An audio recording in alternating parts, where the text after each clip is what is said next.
जय श्री कृष्णा, राधे राधे। 28 सितंबर 1908 मूसी नदी ने अपना वह रौद्र रूप दिखाया जिसे कि हैदराबाद के कभी नहीं भूल सकता। 15,000 जिंदगियां एक ही रात में पानी में समा गई। विनाश ऐसा था कि पूरे हैदराबाद को फिर से बसाना पड़ा और पूरा हैदराबाद दहल उठा था। महान इंजीनियर सर M.A. विश्वेश्वराय ने गंदीपेट जैसे बांध बनाया था जिन्होंने शहर को सदियों तक बचाया। पुराना पुल की प्रेम कहानी इस इतिहास और कविदंतियों का एक दिलचस्प मेल है। यह कहानी गोलकुंडा के 5वें सुल्तान मोहम्मद कुली कुतुब शाह और उस नर्तकी थी के इर्द गिर्द घूमती है। चिचम नामक गांव की रहने वाली यह नर्तकी से प्यार हो गया था।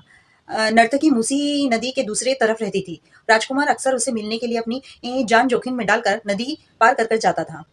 एक प्रसिद्ध घटना के अनुसार एक बार जब मूसी नदी में भयंकर बाढ़ आई थी तो राजकुमार का भागमती से मिलने का इतना मन था कि उन्होंने उफनती हुई नदी में अपना घोड़ा डाल दिया।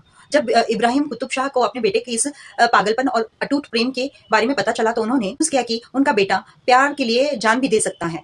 पुल का निर्माण 1578 में बेटे की सुरक्षा को देखते हुए और उसके प्रेम को स्वीकार करते हुए इब्राहिम कुतुब शाह ने 1578 में मूसी नदी पर एक मजबूत पत्थरों का पुल बनवाया था। बनवाने की आज हम पुराना पुल के नाम से जानते हैं। उस समय इसे पुले शिरत स्वर्ग का पुल जैसा माना जाता था। हैदराबाद का नामकरण कहा जाता है कि मोहम्मद कुली कुतुब शाह ने नर्तकी से शादी होने के बाद उन्हें हैदर महल की उपाधि दी थी। इसी नाम के आधार पर शहर का नाम हैदराबाद पड़ा। हैदर का शहर बाद में हैदराबाद हो गया। हालांकि कुछ इतिहासकार इसे केवल एक लोककथा मानते हैं, लेकिन स्थानीय संस्कृति और गीतों में इनकी यह कहानी आज भी जिंदा है। क्या आप जानते हैं ये सब? पुराना पुल 1908 में उस भीषण बाढ़ में भी अड़िंग खड़ा रहा था जिसने शहर के कई अन्य हिस्सों को तबाह कर दिया था। पर यह आज भी वास्तुकला की मजबूती का प्रमाण है। लोककथाओं के अनुसार यह कहानी कहती है कि जिससे कि नदी का विकराल रूप, बाढ़ का विनाशकारी रूप कैसे शांत हुआ। जब निजाम के पास एक व्यक्ति जाता है और कहता है कि जिस तरह से पूरा हैदराबाद डूब रहा है और यह मूसी नदी का प्रकोप है, हमें इसे शांत करने के लिए माफी मांगनी चाहिए और हाथ जोड़कर कुछ भेंट चढ़ाना चाहिए। तब यहाँ के राजा पंडितों से पूछा और उनके द्वारा बताई हुई भेंट चढ़ाई। तब कहीं जाकर यह विकराल रूप नदी का रूप शांत हुआ। ऐसे लोक मान्यता है। निजाम से जुड़ी हुई और एक कथा है जो भाग्यलक्ष्मी माता के मंदिर की कथाओं में से एक है। मैं उसका नेक्स्ट ब्लॉग बनाऊंगी। इसके बाद ही बाढ़ को नियंत्रण करने के लिए उस्मान सागर और हिमायत सागर जैसे जलाशय का निर्माण किया गया था। मगर रुकिए, क्या कल्कि अवतार का आना इस नदी के लिए एक नई शुरुआत होगा? शास्त्रों माने तो कलयुग के अंत के साथ ही यह नदियां फिर से जीवित होंगी।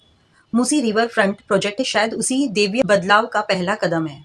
लेकिन फिर हमारी लापरवाही शुरू हुई। अतिक्रमण और प्रदूषण से मूसी नदी को गंदे नाले में बदल दिया गया। 2020 की हालिया बाढ़ ने फिर से डराया कि प्रकृति से खिलवाड़ का क्या अंजाम होता है। अभी प्यास बुझाने वाली यह नदी अब खुद अपनी जान बचा रही है।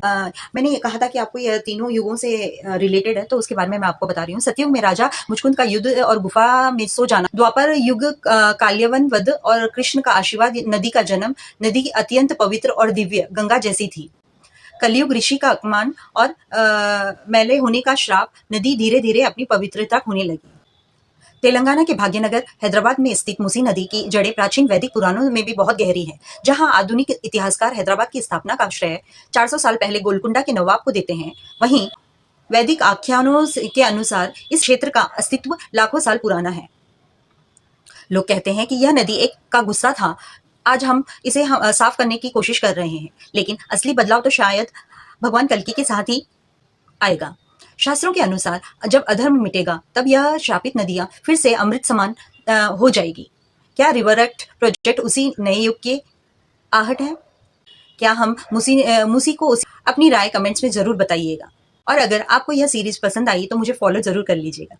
इंतजार है उस समय का जब इंसान की कोशिश और भगवान की कृपा मिलकर इस मूसी नदी की मुस्कुराहट वापस आएंगे। आप क्या सोचते हैं? क्या मूसी फिर से एक पवित्र नदी बन पाएगी? कमेंट्स में जय श्री कृष्णा जरूर लिखना और अपनी राय जरूर बताना।